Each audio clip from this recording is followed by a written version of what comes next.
right. We've got one of the smartest marketers, brilliant marketers, my friend Nate Kenny. Nate, say hi. Hey, what's going on?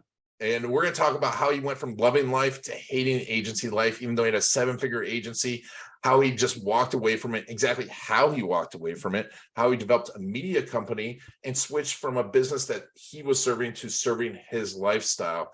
The key to moving from the wrong side to the transaction, and how he's used newsletters to develop that media company, including the 2 types of newsletters that he makes that bring in cash, how to build a newsletter without being a face of it, how to overcome shadow bans and algorithms, rented audiences versus banned audiences, and the 1-step funnel process that got him 3 million subscribers. All this on the Garlic Marketing Show, but of course, is brought to you by videocasestory.com. If you're not going to build a newsletter business and you have a service business and you still have an agency, you need customer stories, and go to videocasestory.com. Go to testimonialbook.com if you want to learn how to collect and deliver those amazing stories. All right, let's get started. I've known Nate for a long time. He's worked with some big names. He's built out some big funnels, done a lot of stuff. He's doing some cool stuff with newsletters now. And we'll get into the newsletter thing, but we were talking before about what happened with your agency, because I remember you're like, I'm going to grow this huge agency, and I know you have the wherewithal to do it, but talk to me a little bit about how you got into agency life and when you realized you didn't like being in an agency. Yeah, it was a journey, and you've been a part of a lot of that journey. So I got into the internet marketing space back in 2006 and 7, just dabbling. 2009, I got really hooked. I started building out products and services, like products and info products and courses and sales funnels, when you had to manually code everything. You didn't have all these systems out there. And I self-taught myself all that stuff, built these companies up, and I sold them. And then in 2011, I had people asking me if I did it all with funnels and paid traffic. So I had people ask me to do a form. And so I just fell into the agency. And from that agency, after selling those companies, and then we started the agency, and as every entrepreneur that gets into something, we're gung-ho, we're going to go build the biggest, baddest thing that's ever been seen. And so that was my goal, is to build this big agency, and I built it up, and I just got tired of it. And I was like, I remember at one of the meetings we were at, I don't know if you remember this conversation, but I was talking about how, all right, I don't want this huge team anymore. I want to have high paying clients that are good, great clients that I can maximize what they're doing for them and help them, right? So take the knowledge I've got. So I built it. And so we changed everything up. We built it. And then I didn't realize the grass wasn't greener on the other side. They're always on the grass is always greener. I ended up finding myself in a really high paid, hired gun scenario, right? So none of these guys, even though I had a small team, they would never talk to my team. They'd only talk to me. They'd want meetings with me all the time. They'd call me on weekends and all this other stuff. So after 9 years of the agency life and a couple of iterations, I got a phone call on my birthday, and on my birthday it was, hey, I was out to dinner with my wife and my kids for my 40th. And it was like, hey, this is all messed up. I need you to fix it. I'm like, man, I'm at dinner with my family. And the challenge I had was, I'm just I guess maybe it's a people pleaser kind of piece in me, right? I want to make sure that I take care of the client. Like, service has always been super important. And when any business I've had, so I would always, here I am, like, cutting dinner short with my family to go fix what they created, the issue they created, not me, right? They just went and broke something and then wanted me to pick up the pieces. And there was just no respect to my time. And so I realized, I was like, at that moment, I got to change. I got to do something different. And so we can get into that piece where the evolution's gone from there. And that's when I got into going from marketing agency to media company, was when I had that big epiphany. And you had that epiphany, and obviously it's scary because it's 9 years, it's sunk costs. You're known as a good agency, and you have high integrity. Everyone knows, like, anyone that knows you do great work and you get the job done. And so it's hard to go, okay, I've done all this, I'm not doing it anymore. How did you get past that? It was hard. It was really hard. And frankly, it took me a few years to do it. It took me longer than it should have. So the thing is, like, my wife knew I was burnt out. I think my clients even knew I was burnt out, right? Probably a year prior. And I just didn't admit it. And then I finally admitted it and then made the change. So when I talked to my clients about it, they understood it. It was no hard feelings. We all parted on good ways. We put other people in place to help them. So I just think it was a process. It was hard to admit because, frankly, my clients were paying me anywhere from $10,000 to $25,000 a month. Wow. It's not easy to say no to that check when it comes in every month, knowing, or that ACH or that Y, and those payments are coming in and like clockwork. On the first, you got anywhere from $80,000 to $100,000 hitting the bank account. For the agency, we weren't we never really grew past that. That's a whole nother kind of segment, but we sat at that same revenue for 3 years. And I think two things hit me. One, I was getting burnt out, but I didn't realize it. But I was at a event and a workshop. And at that workshop, we went through, it was very tactical. Like, how are you going to grow your company? It's not what's the next thing you want to do? It's here's how we have to get into the weeds, change things around to get to your goal. And I wrote out this plan. I was like, all right, first off, we've been doing $1 million a year, which means I'm really not making that much money as an owner, right? Yeah. I'm not making $1 million. The No.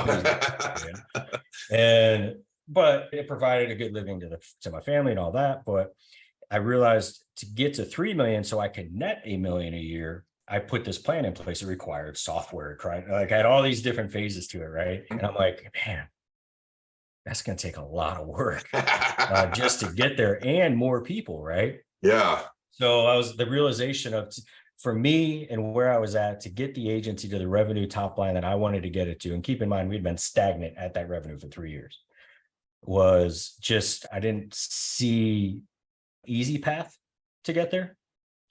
So that happened. And then that phone call happened on my birthday. And I was like, and then the third thing that finally pushed me over the edge, I had a buddy, real close friend of mine for a long time. He's the one who really introduced me to internet marketing.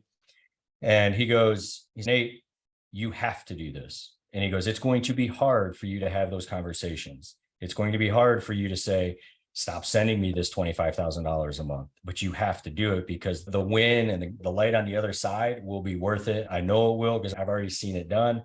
And he's never steered me wrong. So I was like, man, he's like a true confidant. Someone's advice, we all got those in business. Yeah. They're going to tell you not what you want to hear, but what you need to hear. That's important. Yeah, so he gave me that advice, and I was like, all right, man, I got to jump in. I got to do it. And so decided, built a plan to move on from my clients, started building out this media company. I just had to jump cold turkey, but it required me having a sit down with my clients and setting an end date for them. Wow. That was the biggest thing. It was like, because if I don't cut this cord, I will never go all in on this new thing. And so I had to cut that cord to go all in. So did you decide what the new thing was before you cut the cord? Yes. Yeah. So back in 2009, dating me in my internet marketing times for the second time here.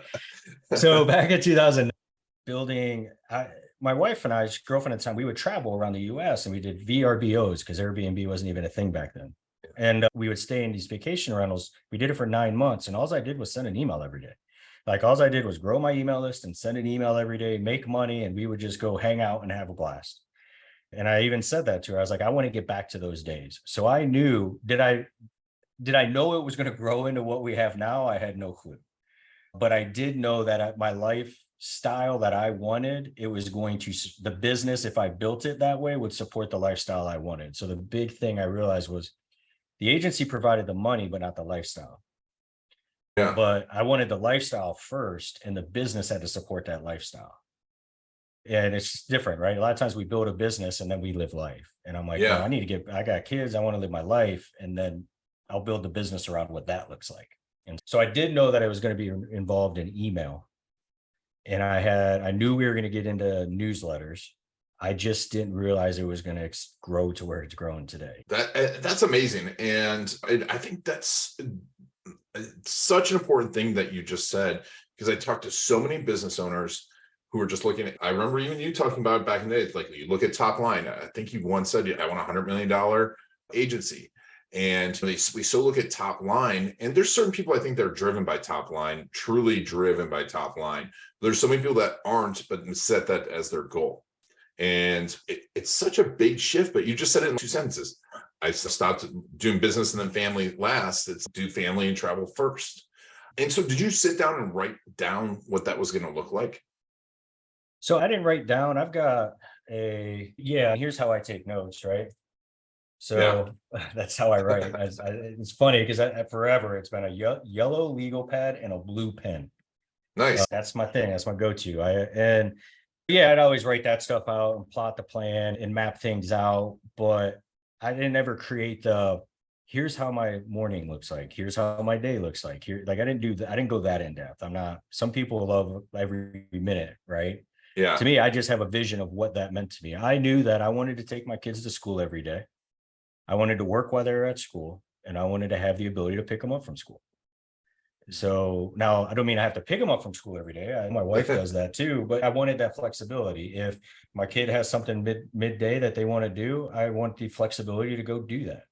My Yeah. wife and I want to take a day off. I want to be able to do that and not be stressed. So like those, it was more of those things. If like, I just got back from a trip from Hawaii for 10 days. I've worked on my newsletter business for 1 hour the entire time I was there. And it was only to talk to my marketing director to have a conversation about something we're working on that we're super excited about. So those were the things that I knew I wanted out of the business, were more of the things that the flexibility and the freedom. Yeah. And this is important stuff, because I think there's so many people in marketing that are doing the exact opposite, and I see them and they get burnt out and they're going to the next guru thinking that scaling is going to get them that life that they want. And that getting bigger is going to get them that life that they want, instead of just going, here's the life that I want, picking my kids up and be able to pay the bills, take a day off with my wife, and then making the business around it.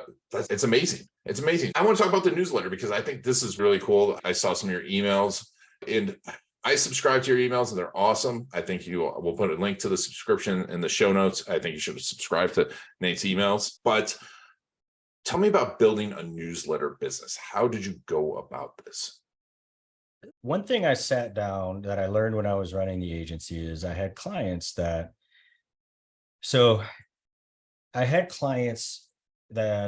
were paying me and they took a lot of time, energy, and every month I would shift from an expense to an investment, right? Depending how the wind was blowing and how things were operating. We were at the phase of new growth pieces, right? But one thing that was always constant, they had a couple people that we would work with and just pay money to send emails for him. He'd be like, hey man, I need you to go lock this up. He goes, let's go sign a $10,000 IO with this company to have them send 2 emails for us. I'm like, we got to give them we got to give them the email. So I'm like, oh, wait a minute. It's like, I used to do that. So I had to send email. Like I worked these relationships, right, for traffic and manage that.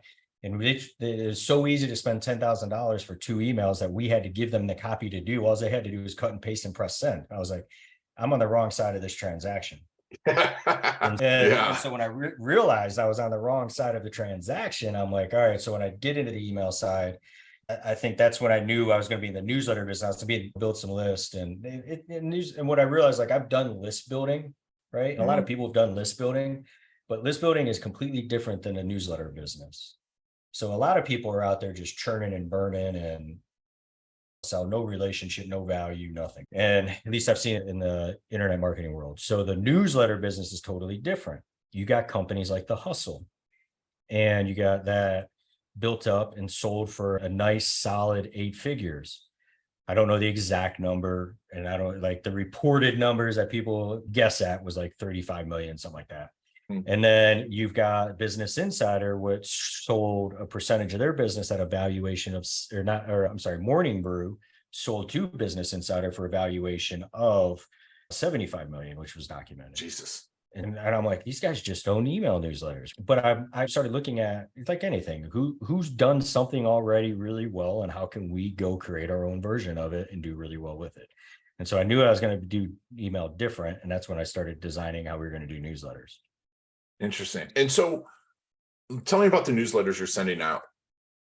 So the newsletters we're sending, so we are in the political space, we're in the financial space, we're in sports, and I've got my entrepreneurial newsletter. Basically all the stuff we learned in that side of the business, I talk about in my newsletter to help other people do the same thing. And so our newsletters there's so many different models. You can be the curator or you can be the creator. So creators are great for influencers or coaches and consultants. You're the creator of the content and you're pushing out, you're leveraging that content to keep communication with your clients.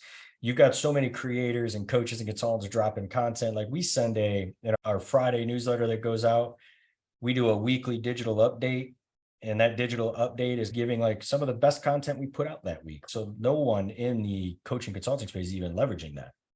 like taking your content just to communicate it and get it to your people on your email list so they can have, oh, boom, One place. Yeah. more engagement and more value. So like the creators along that way. And then also when you send an offer in there, you get into the sponsorship game and put that into the newsletter, people have more trust and you've built up value where they trust you and they want to work with you.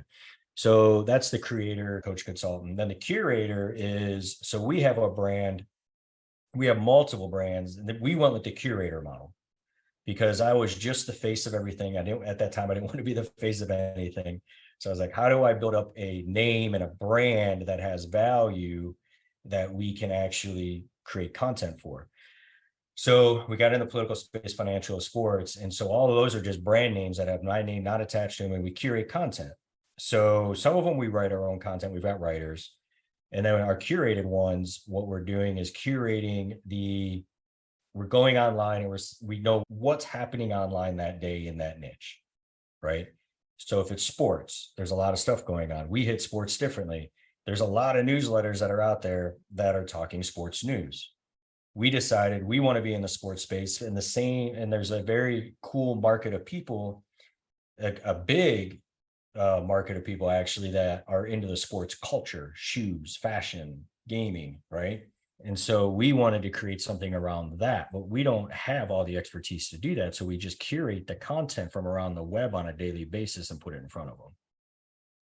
Nice. So we're that like 5-minute read, check out what's going on in today's sports culture in 5 minutes. And we're curating the content, giving our insights, our feedback.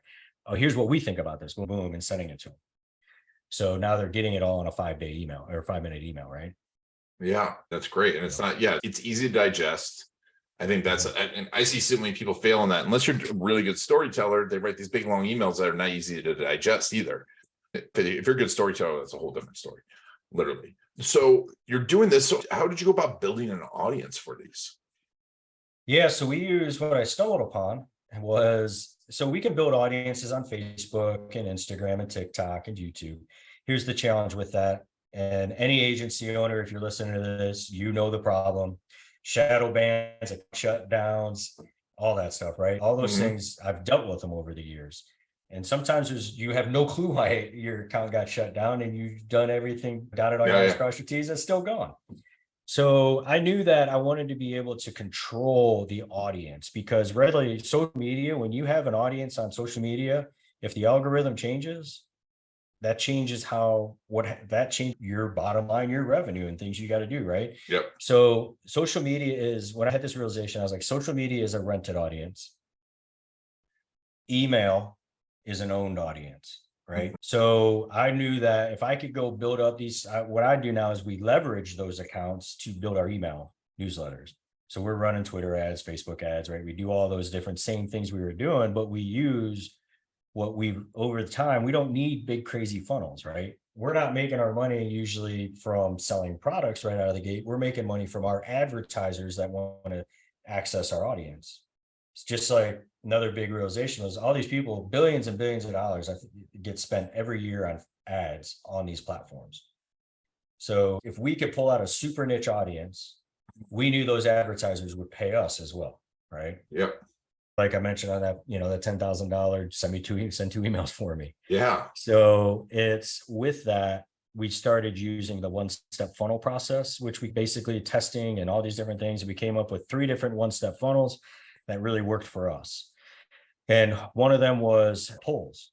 So we would use these polls where it was almost like a multiple choice and we'd ask a question, that niche, because if you're in a niche, people are super passionate usually about that niche, right? So pet people, passionate, right? So you want to build some with pets, like we got one of our clients doing that now, but super passionate niche. So you can ask them questions like, what's your favorite dog breed? Boom, boom. Right? Let them pick, and then they opt in. Where do you rank? Where's this? And then you give them the percentage of how, where they rank, right? So what's the most popular dog breed? And then they vote. They plug in their email to go ahead and get the actual answer. So that's one poll, the poll process, right? And then another one's voting. So we got votes like, hey, do you agree with like X this or this, right? You should just statement in anything that you're talking about, but yes or no, true or false, right? And then they answer that and they can opt in. So those are 2 different of the polls. The third one we use are GIFs, right? depending. It all just depends on the niche, but we built we have over 3 million subscribers now. And majority of all those subscribers came through those 3 different techniques. Wow. That's Those 3 amazing. million subscribers. And wow, 3 million subscribers. And I think at this point, what everyone wants to know is, A, are you living the lifestyle that you want? B, how did it grow up to be Nate Kennedy? First off, I don't even know what I want to do when I grow up. So figuring that out. No. So it's funny. I posted this thing at the back. You know what I love about the Facebook timeline that reminds you? I saw this thing this week and it said, hey, I finally figured out what I wanted to do when I grew up. And I looked at the date in my memory. It was 2014. And so I commented on it. I was like, false alarm.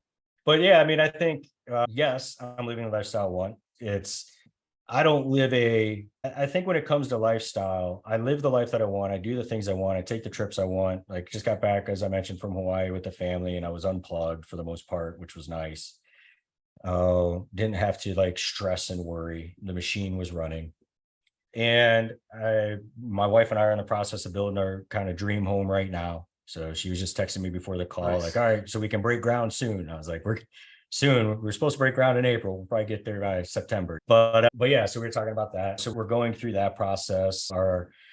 It's for me, I'm not the kind of, what I find with living lifestyle, and I wanted to mention this when you brought it up earlier, is a lot of people try to live the lifestyle they think that everybody else wants them to live. Yeah. And they see cars, they see the Lambos, they see the Rolls and all that. So they think they need to live that lifestyle. But I got this saying that I like to go by is, you don't have to keep up with the Joneses if you are just the Joneses.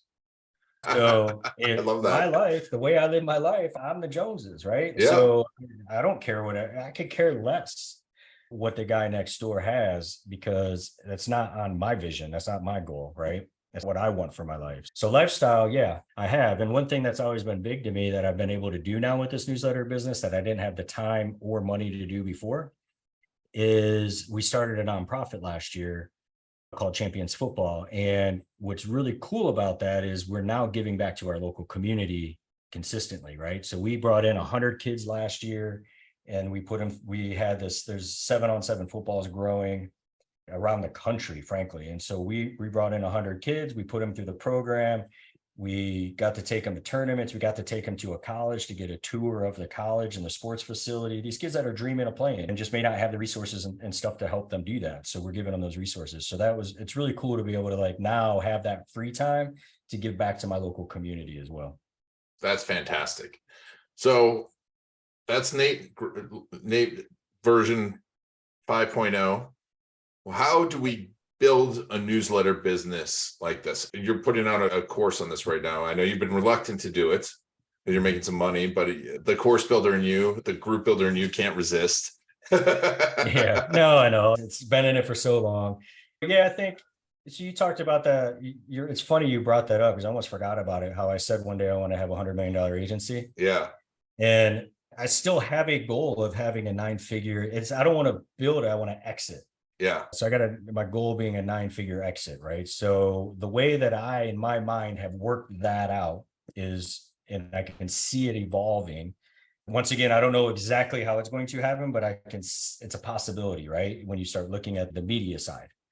So with the newsletter business, I build this up and we're growing it. I'm like, what's one way I can expedite that process? And so that's why I got back into creating the workshop. So if I can create some really cool, work with some other people, teach them how to build the newsletter the right way in this space. And then the dream someday for all of us to partake in some kind of cool roll up, because we've got all these, and we have a control and all these audiences and all these things that we have built together as this big collective, and be a part of that kind of $100 million roll up would be pretty cool. So anyways, as I started thinking about it, I was like, step one, I got to make sure people know how to do this the right way. Mm-hmm. And they're invested in building their own business. So that's why I started the workshop. So it's called $1 Million Newsletters.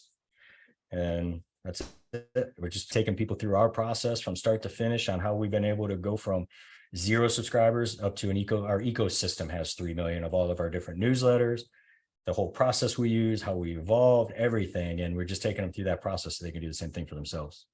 That's awesome. And where do we go to sign up? Where am I going? Just so if you go to natekennedy.com, and you can just go ahead, and I've got actually subscribed to the Uncommon Advice newsletter right there on my page. And then once you subscribe to that, you'll get an email from me with access to the group. And then you'll get an email to that. I've got a group with kind of information in it. And then if you want if you want to actually just, hey, Nate, I want to talk to you about the workshop, hit me up on Instagram or Facebook. I'm Nate Kennedy, MD. Just friend me over there, drop me a DM, and we can talk over there to get you more details on it. Awesome. Awesome. We'll put a link to all that in the show notes. Folks, obviously you can tell from us talking, I've known Nate for a long time, does amazing stuff, high integrity. This is not some fly by night guy who's selling a course and leaving. So he's been in the business. He's got a reputation to uphold. He'll take care of you if you're interested. But Nate, this has been awesome. We'll put a link to all that in the show notes. Thanks for sharing this, and thanks for being awesome. Thank you, man. Same to you, man. I really appreciate you having me on, and excited to connect on some more things too, man. So thank you. Yeah, my pleasure. And thank you all for taking Nate and I on your journey. This has been Iron Garlic and the Garlic Marketing Show.